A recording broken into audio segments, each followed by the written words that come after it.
Welcome everybody to episode 2 of the Entrepreneur Diaries. My name is Nilesh Pandit and today we'll be talking about website and company formation. So in the first series I mentioned how important and crucial it is to have a website.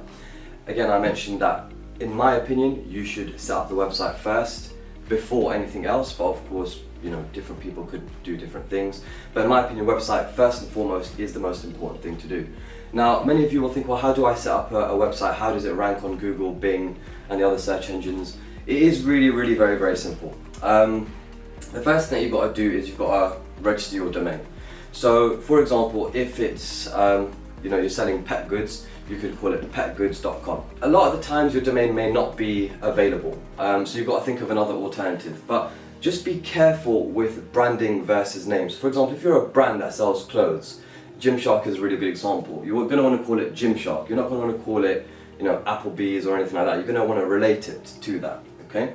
If you're selling baby products, okay, and you don't have a name for those baby products, you could call it babyproductsonline.com, for example, because there's no brand. You're selling a lot of different brands.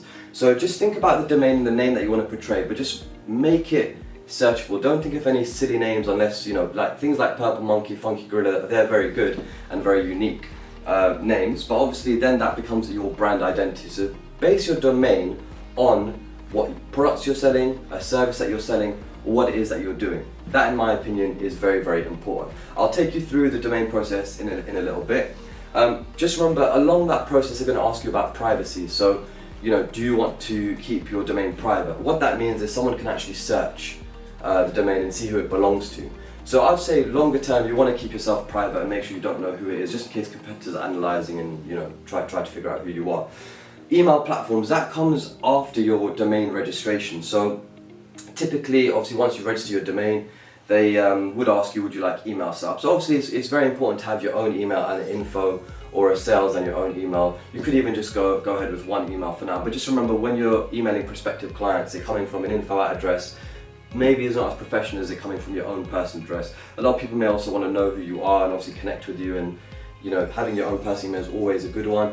Now, you don't have to subscribe to the email of the platform that you're assigning your domain to. Okay, so you can actually use G Suite, Zoho Mail, and various other platforms.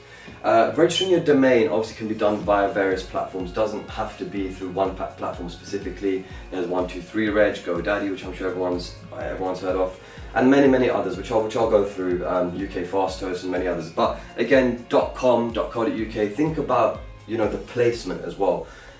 If you're registering a domain along with your email and everything like that, in my opinion, try and get a .com. In this case, we're in the UK, so .co.uk as well. If you can. If not, it's not the end of the world, but generally .coms are always very good, just in case you do end up being worldwide. Again, different businesses will want to do different things. Some will be local, some will be national, some will be international.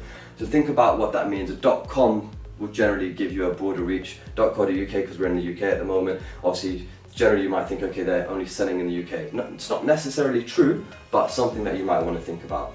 Hosting, again, is something that comes along with your domain and emails. It's basically where your website is sitting. So you need like a server and who's hosting it. So these are the people that ultimately are putting your website on the internet effectively. So they're hosting it for you. Okay, so registering your domain. As you can see, I've just typed in register my domain here. Comes up with a lot of options. Like I said, none of these are right or wrong. It doesn't really matter who you go with. Ultimately, just shop around for the best deal. Some of them obviously give you details on how to do it. Obviously 123reg has come up, uk.names, GoDaddy normally is one that hasn't featured here. I'm going to click on 123reg just because that's the one that I've used before. Okay. As with all websites, it's going to ask you your preferred domain name. So let's go back to the baby products. So if I'm just going to type in baby products online. Okay. Hit the search bar. And it's going to say, okay, well, right, babyproductsonline.co.uk is available, .net, .info, .online, but obviously .com doesn't look like it is available. So I'll just double check about .com and see if that is available. See, and now that's where your first issue is. So babyproductsonline.com is unavailable. So now, depending on what you want to do, have a think about, what you should do with this. Do you want the .com or is .co.uk where you're going to be? Okay, so this is a good example of it, right? For now, I'm just going to proceed with the babyproductsonline.co.uk. Okay, just go add it to basket. So obviously I'll just go to my basket, and it's literally as simple as that. You're then just going to be like, okay, add it to your basket. 30-day trial of Website Builder. A lot of them will give you time to build your website for free. Again, I'm going to go through that in the next slide, but yeah, this is a good example of building your website, okay? Email again, they're going to give you access. It's $35.88 a year, which is pretty normal, so £3 per month for email, and then that's it. Continue with purchase, obviously. So you've got £14.39 to pay because you're paying for the 1 year, starters £1 for the website developer. This is what I was talking about earlier about domain ownership protection. So this is protecting your name and details coming up when people are searching. Okay, so that was what I was talking about earlier. So you can see here that I'm immediately going to pay about £14.39. Now, just do not think that this is going to be, $11.99. You could get it for 99p, you could get it for £5, but $11.99 is the top end. But if it's a very specific name, a very popular name, you could be, buying someone else's domain, which could be over £1,000. Okay, but these are the three key things: your domain, your website builder if you want it, your domain privacy. Those are the three things. And the one previous to that I mentioned was emails, which I haven't put in the inbox, but was £35.88.